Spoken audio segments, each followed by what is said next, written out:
Good morning, students. Today we are going to learn the most important writing skill topic, speech writing. It is question 4. It has 4 marks. What is speech writing? What is speech writing? Speech writing म्हणजे काय? Speech म्हणजे भाषण. See, what is speech writing? Speech writing is the art of conveying a message, ideas to the audience through words. Speech writing is not much different than essay writing. You need to understand your speech's purpose, the required length or the time limit, and do the audience analysis. बघा, speech writing म्हणजे भाषण. म्हणजेच तुमच्या भाषणामधून एखाद्या टॉपिकवर तुम्ही ऑडियन्सना message द्यायचा आहे, ideas द्यायचे आहे.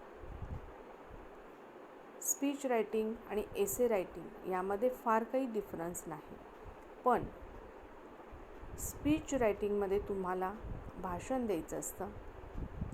You need to understand your speech purpose. तुम्हाला स्पीचचा पर्पज समजला पाहिजे. द रिक्वायर्ड लेंथ, त्याची लेंथ किती पाहिजे हे माहिती हवं आहे. और the time limit and do the audience analysis. A speech is a formal talk that a person delivers to his audience. It must have the capacity to hold the attention of the audience with a proper choice of words, expressions and examples. आपण नेहमीच भाषण ऐकत असतो आणि भाषणामध्ये तुमच्या बोलण्यामध्ये अशी capacity पाहिजे की सर्व ऑडियन्सना तुम्हाला होल्ड करता आलं पाहिजे. तुमच्या प्रॉपर वर्ड्समधून, एक्सप्रेशन्समधून, एक्झाम्पल्समधून सर्व ऑडियन्सना तुम्हाला कॅच करता आलं पाहिजे. तर याचेसुद्धा काही नियम असतात. How to attempt this question, let's see. Your speech should be of about 100 words. Second, you should begin it appropriately. Example, by addressing your principal, teachers, friends, etc. म्हणजे तुम्ही स्पीच स्टार्ट करत असताना रिस्पेक्टेड टीचर्स, प्रिन्सिपल्स असे sentences त्यामध्ये use केले पाहिजेत. You should begin it appropriately. Use short sentences that everyone in the audience can understand. त्यामध्ये short sentence वापरा. Use simple language. First start with greeting the audience. Next use a quote or a question to win the attention of the audience. त्यामध्ये काही quotes, महत्त्वाची वाक्य, काही questions ऑडियन्सना catch करण्यासाठी, ऑडियन्सचं attention वाढवण्यासाठी तुम्ही त्यामध्ये वापरलं पाहिजे. You should end your speech with a thank you. तुमच्या स्पीचचा एंड हा थँक्यूनी झाला पाहिजे. Explain your ideas properly. You can ask a few rhetorical questions for greater effect. काही रिटोरिकल क्वेश्चन्स तुम्ही ऑडियन्सना विचारले पाहिजे तुमचं स्पीच इफेक्टिव्ह होण्यासाठी. What you write should be what you will actually say if you are given the chance. Now let's see the actual examples of this speech writing. Activity first. Activity number 1. Prepare a speech to be made before your class appealing students to make a will to donate eyes. म्हणजे या ठिकाणी eyes डोनेटसाठी तुम्हाला स्टुडंट्सला appeal करायचं आहे.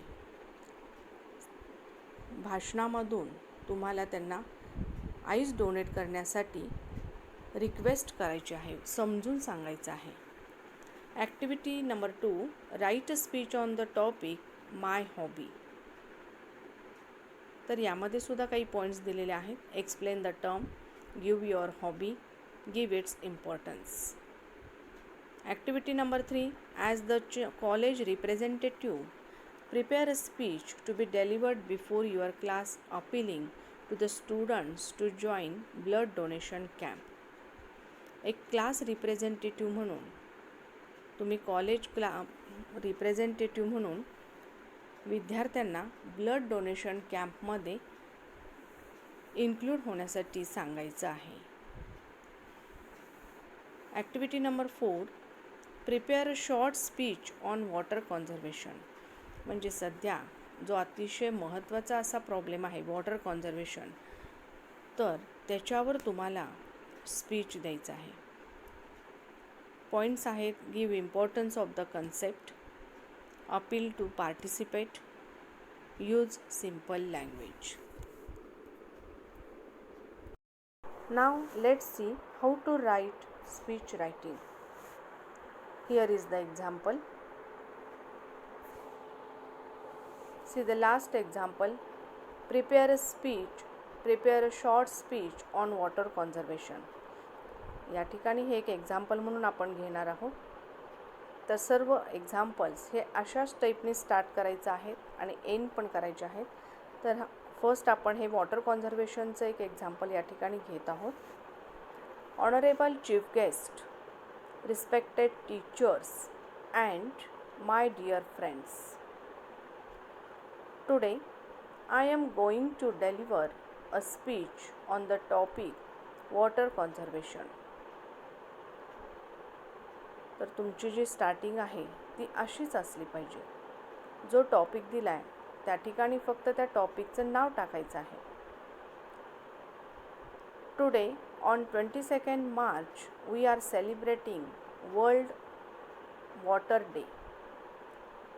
It is said that if there is a third world war, it will be over water.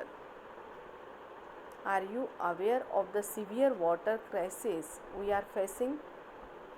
सध्या आपण water क्रायसिसना खूप face करत आहोत. तर तुम्ही त्याबद्दल अवेअर आहात का, असे प्रश्न आपण ऑडियन्सना विचारायचे आहेत. With the onset of summer, म्हणजे उन्हाळ्याच्या सुरुवातीला, let's all become alert to water conservation, म्हणजे पाण्याचं जपणूक आपण केली पाहिजे. हा फर्स्ट पॅरेग्राफ झाला. सेकंड पॅरेग्राफ बघा. According to WHO report, one in most of the major cities in India have no access to safe drinking water. खूप मेजर सिटीजमध्ये ड्रिंकिंग वॉटरचा प्रॉब्लेम आहे. The city like Mumbai ranks third in world's blacklist of 27 worst performing cities. यामध्ये मुंबईचा third क्रमांक लागतो. Water save every drop of water and cope with this scarcity. If the people and the government work hand in hand, nothing is impossible. सध्या सगळीकडेच आपण पाण्याचा प्रश्न हा उन्हाळ्यामध्ये सर्वात जास्त जाणवतो आणि आपण तो पाहतो. जर लोकांनी आणि गव्हर्मेंटनी एकत्र येऊन जर काम केलं तर कोणतीही गोष्ट अशक्य नाही. Nothing is impossible. We can make our earth a paradise to live in. See the next paragraph. Let's all dissolve from today to save water in every way. Mend your leaking taps today. Take water in glass when you brush your teeth. Use a bucket instead of washing hands and face with the tap water running west. गळणारे नळ असतील, जर tap म्हणजे आपल्या घरामध्ये जर गळणारे नळ असतील तर ते लगेच आपण दुरुस्त करून घेतले पाहिजेत. ब्रश करत असताना ग्लासमध्ये पाणी घ्या, कारण नळ चालू ठेवून आपण जेव्हा ब्रश करतो त्यावेळेस खूप पाणी वाया जातं.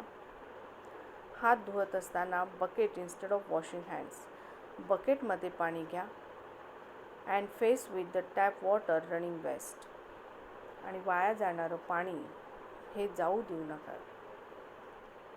Last paragraph, remember drop by drop makes an ocean. म्हणजे असे काही शॉर्ट सेंटेन्स आणि इम्पॉर्टंट सेंटेन्स आपण ऑडियन्ससाठी वापरायचे आहेत.